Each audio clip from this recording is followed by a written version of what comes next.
تو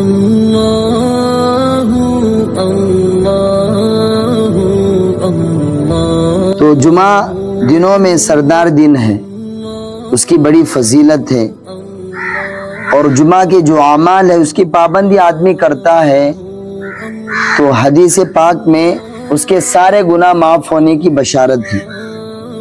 تو جمعہ کے اعمال کیا ہیں؟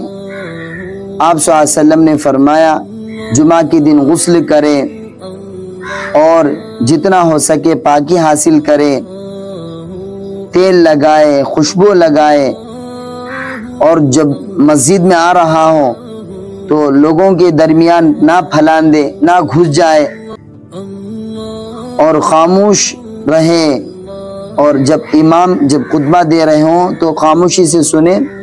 اس کی اتنی بڑی فضیلت ہے کہ 2 جمعہ کے درمیان جتنا گناہ ہوا ہے وہ معاف ہو جاتا ہے۔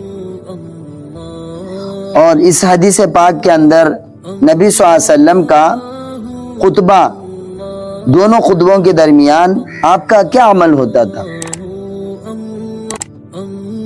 حضرت جابر بن سمورہ رضی اللہ عنہ نبی صلی اللہ علیہ وسلم کے عمل کو پیش کر رہے ہیں کہ کانت للنبی صلی اللہ علیہ وسلم خطبتانی، آپ صلی اللہ علیہ وسلم 2 خطبہ دیتے تھے اور ان دونوں کے درمیان بیٹھتے تھے۔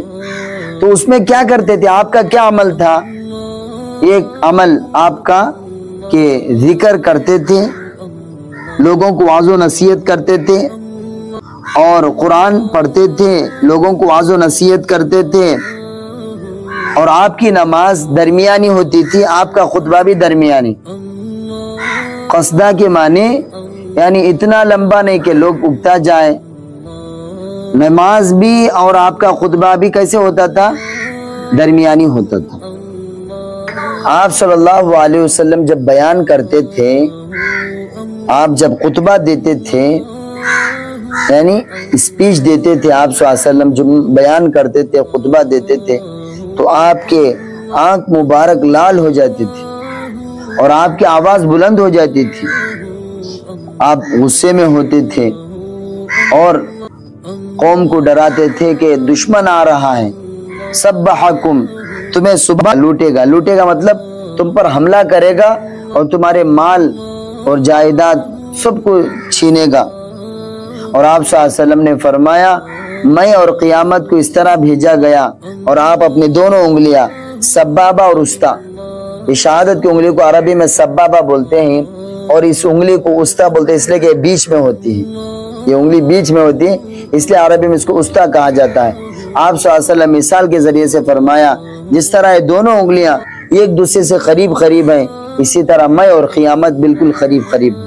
اب جمعہ سے پہلے اور جمعہ کے بعد کی سنتوں کے بارے میں ہم یہ بھی سمجھنا ہے، عربی میں تطوع کا جو لفظ ہے وہ سنت کے لیے بھی بولا جاتا ہے، نفل کے لیے بھی بولا جاتا ہے، سنت کے لیے بھی بولا جاتا ہے۔ تطوع کا لفظ، تطوع کا لفظ، جیسے اردو میں سنت الگ ہوتی ہے، نفل الگ ہوتی ہے لفظ کے اعتبار سے، لیکن عربی میں تطوع جب بولا جائے گا تو اس کے اندر سنت بھی آتا ہے اور نفل بھی آتی ہے۔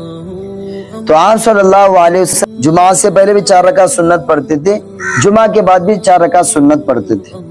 تو امام صاحب فرماتے جمعہ کے بعد 2 رکعت سنت ہے، لیکن امام ابو یوسف رحمۃ اللہ علیہ فرماتے جمعہ کے بعد 4 رکعت سنت ہے۔ امام طحاوی رحمۃ اللہ علیہ جو فقہا کے ایک بہت بڑے عالم ہیں، فقی عالم ہیں، یعنی حنفی عالم ہیں، بہت بڑے عالم ہیں، جج کا مقام رکھتے امام طحاوی رحمۃ اللہ علیہ، احناف کے جج ہیں۔ امام ابو طحاوی رحمۃ اللہ علیہ فرماتے کہ یعنی 4 رکعت جمعہ کے بعد بھی 4 رکعت سنت ہے اور 2 رکعت نفل ہے۔ اشرف علی تھانوی رحمۃ اللہ علیہ فرماتے 4 رکعت سنت مؤکدہ ہے اور 2 رکعت سنت غیر مؤکدہ ہے۔ تو روایت کے اندر آتا ہے آپ صلی اللہ علیہ وسلم جمعہ سے پہلے 4 رکعت پڑھتے تھے اور جمعہ کے بعد بھی 4 رکعت پڑھتے تھے۔ فرمایا آپ صلی اللہ علیہ وسلم کیا فرمایا جب تم میں سے کوئی جمعہ کی نماز پڑھے، چاہیے کہ وہ نماز پڑھے جمعہ کے بعد 4 رکعت نماز پڑھے۔ اللہ تعالی ہم سب کو عمل